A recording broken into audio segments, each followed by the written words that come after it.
Right now on 10 Tampa Bay, they fought for our country, watched brothers die on the battlefield, and return home with little fanfare. 50 years later, we honor our Vietnam veterans and show you how Tampa is saying thank you. Today, across the country and around the Bay Area, special ceremonies mark the 50th anniversary of the end of the Vietnam War. In Dunedin, dozens of Vietnam veterans gathered for what was an emotional tribute. And Tampa Bay's Eric Glasser was there and spoke with veterans about their experience and how it's changed the way we all honor our military heroes. Welcome home! Two simple words, welcome home. Something many Vietnam veterans say they never got. We weren't welcomed home. We were called the baby killers.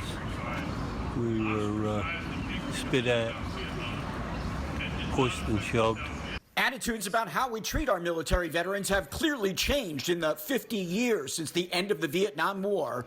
In downtown Dunedin, Empath Health sponsored an emotional gathering to recognize, to thank, and to honor our Vietnam veterans. Yeah, big difference. It's, I don't wear this hat very often.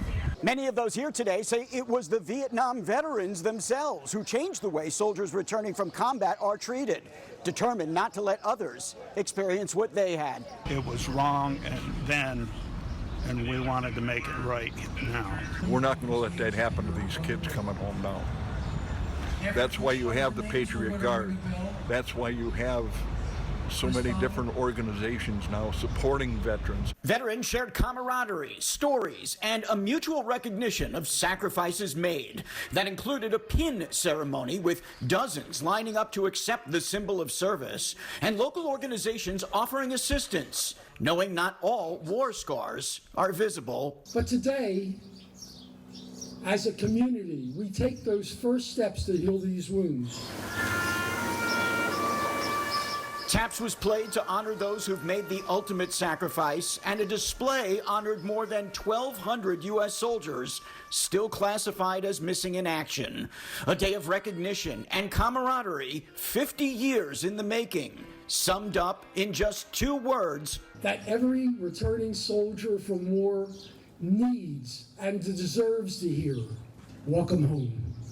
Welcome home, my brothers. Welcome home indeed. Florida, by the way, has the second largest veteran population in the country, about 1.5 million. That number is just behind Texas and followed closely by California.